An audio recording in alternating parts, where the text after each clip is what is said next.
This isn't just a spooky story. It's a warning, because what happened during one late-night taxi ride will make you question who or what you let into your car. When a taxi driver picked up a man at 3 a.m. from a cemetery, what happened next left him shaking. Mark Torres wasn't new to driving taxis in Chicago. He'd done it for 15 years. He'd seen drunk couples argue, kids run without paying, and even once a guy tried to sell him a goat from the trunk of his car. Nothing surprised him anymore, until that night. It was a cold Tuesday. Rain tapped on the windshield in little bursts, and Mark's shift was nearly over. The glow from his dashboard clock read 2:58 a.m. His eyelids were heavy, fingers numb from the cold, despite the heater running. 2 more minutes and he'd be offline, headed home to a cup of instant ramen and a rerun of some detective show. But then, the ping came in. Pickup, Green Hill Cemetery, 3:04 a.m. Mark frowned. He hesitated. Most drivers ignored cemetery pickups. Urban legends, bad vibes, you name it. But something tugged at him, a weird curiosity. Or maybe he just didn't want to go back to his silent apartment. Either way, he accepted. The cemetery gates loomed in the fog like the entrance to some forgotten realm. Even the streetlights seemed dimmer here, the rain falling softer, more like whispers than droplets. He rolled through the gravel path, the crunch of tires echoing in the stillness. And then he saw him, standing beneath a flickering street lamp. A tall man in a black coat, perfectly still, like a statue waiting to be remembered. Mark rolled the window down an inch. "Nathan," he called out. The man nodded slowly. "No, hello. No, thank you. Just got in." The man was pale, his hair damp from the mist, face emotionless. No luggage, just hands folded on his lap, eyes forward. Mark tried to break the silence. "Cold night, huh?" Nothing. Just the hum of the engine and the rhythm of rain. "Where to?" Mark asked. "I'll let you know," the man replied, his voice low and strangely calm, like he hadn't spoken in weeks. As they drove, Mark glanced at him in the mirror. The guy didn't blink, didn't fidget. He sat like he was made of stone.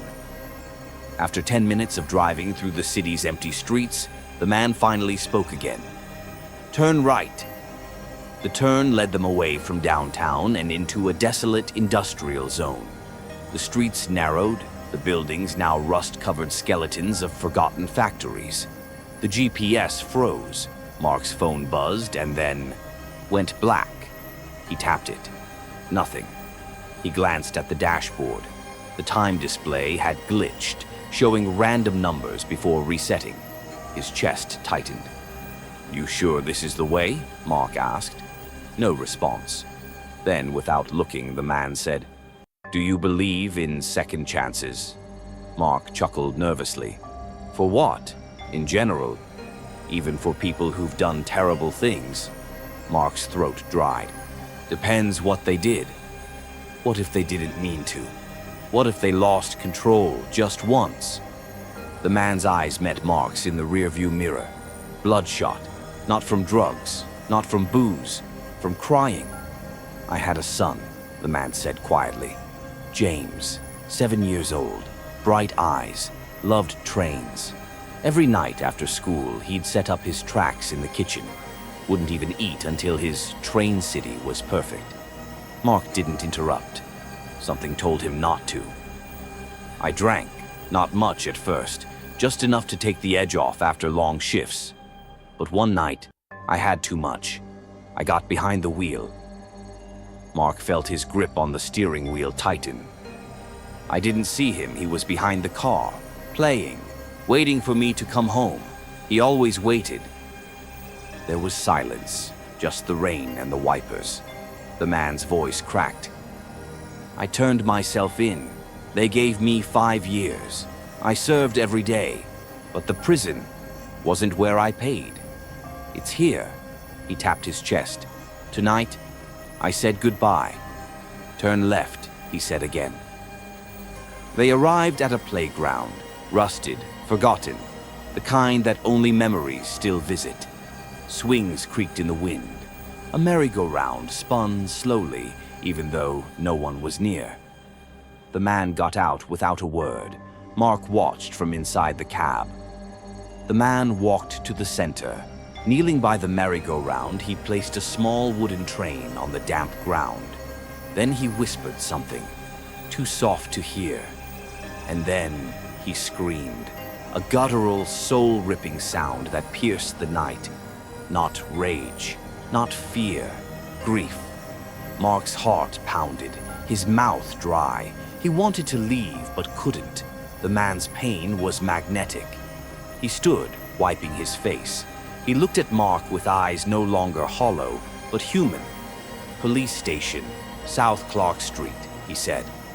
The drive was silent, tense, until the man reached into his coat and handed Mark an envelope. For your daughter's surgery, he said softly. Mark blinked. What? I saw the fundraiser link on your dashboard card. Her photo. She's beautiful.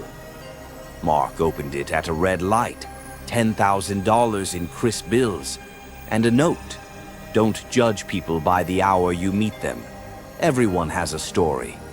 The man stepped out at the station, turned back, and smiled. A fragile, grateful smile. He walked inside. Mark waited. 5 minutes. 10. He never came back out. Later that week, Mark saw the news. A man named Nathan Carter confessed to a hit-and-run from 11 years ago. No one ever knew it was his son. Mark paid for the surgery. His daughter healed, but he kept the note tucked inside the glove box. Don't judge people by the hour you meet them.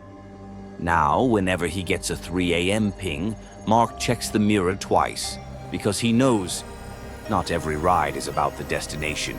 Some are about redemption. If this story gave you chills, drop a candle in the comments. Would you have taken that ride or turned it down at 3 a.m.? Subscribe to Mind Bender for more stories that bend your reality.